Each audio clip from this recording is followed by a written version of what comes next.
સુરતના લીંબાયત વિસ્તારમાં ફરિયાદી મોહમ્મદ સિદ્દીકી પાસે ચપ્પુની અણીએ ક્રેટા ગાડી અને આરસી બુક પડાવી લેનારા કુખ્યાત આરોપી યુસુફ પઠાણને લીંબાયત પોલીસ દ્વારા ઝડપી લેવામાં આવ્યો છે। આરોપી વર્ષ 2019માં લખનૌમાં થયેલ હિન્દુવાદી નેતા કમલેશ તિવારી હત્યાકાંડમાં પણ સામેલ હતો।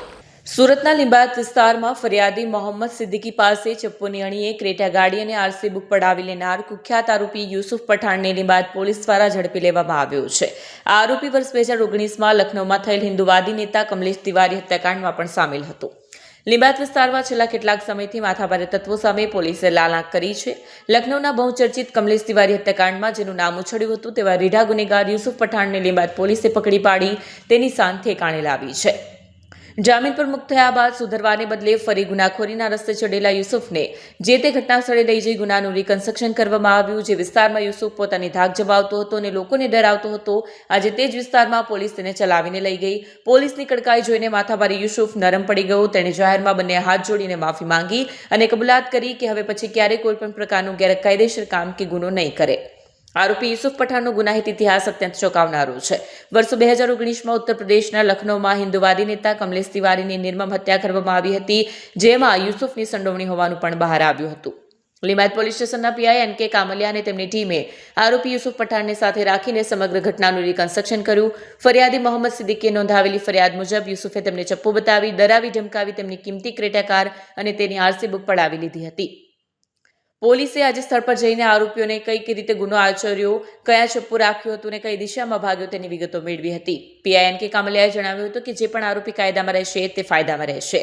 આજે આરોપી છે યુસુફ પઠાણ, જેણે અહીં ચપ્પુની અણીએ ક્રેટા ગાડીની ખંડણી કરી હતી, તેની સામે ગુનો દાખલ કરવામાં આવ્યો છે અને અત્યારે તે જગ્યાએ લાવીને રિકન્સ્ટ્રક્શન પંચનામું ચાલુ છે।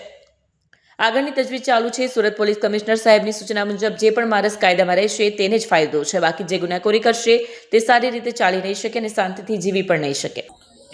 લીંબાયતના ખાનપુરા ખાતે યુસુફ પઠાણ નામના વ્યક્તિએ અગાઉ પણ જે કમલેશ તિવારી નામના હિન્દુ નેતાના મર્ડરમાં પણ આરોપી હતો। યુપી ખાતે જેમણે તેમણે મર્ડરમાં ગુનામાં સહારોપી હતો, જેમણે આપણે લીંબાયતના ખાનપુરા ખાતે ફરિયાદીશ્રીની ક્રેટા કાર હતી, જેને ચપ્પુની અણી ઉપર લઈ અને તેમને ખંડણી નો ગુનો દાખલ કરાવેલ છે। જે ગુનાવાળી જગ્યાએ લાવીને આરોપીને રિકન્સ્ટ્રક્શન પંચનામું કરવામાં ચાલુ છે। સદર આરોપી તેમજ અરવલ્લી જિલ્લા ખાતે લુણાવાડામાં સાયબર ક્રાઇમના ગુનામાં પણ 5.5 કરોડના ફ્રોડ મ્યુલ એકાઉન્ટ ખોલાવીને તેના પણ ગુનામાં વોન્ટેડ છે, જે પણ આગળની કાર્યવાહી કરવામાં આવનાર છે। જી સર, ઘટના સ્થળ પર લાવવામાં આવ્યો છે આરોપીને, એવા પ્રકારની કાર્યવાહી લોકો શું કરી રહ્યા છે? લોકોને લોકાભિમુખ સરકારના કારણે નાયબ મુખ્યમંત્રી શ્રી તેમજ ગૃહમંત્રી શ્રી હર્ષ સંઘવી સાહેબની સૂચના મુજબ તેમજ મહેરબાન પોલીસ કમિશનર શ્રી અનુપમસિંહ ગેહલોત સાહેબની સૂચના મુજબ કોઈ પણ ચમરબંધી હોય, કોઈ પણ ને છોડવામાં આવશે નહીં। જો કાયદામાં રહેશો તો ફાયદામાં રહેશો। તમામ નાગરિકને અપીલ છે કે કોઈ પણ 2 નંબરના અથવા તો ખોટા કોઈ ક્રાઇમ કરે નહીં, નહીંતર તમામનો અંજામ આ જ આવશે।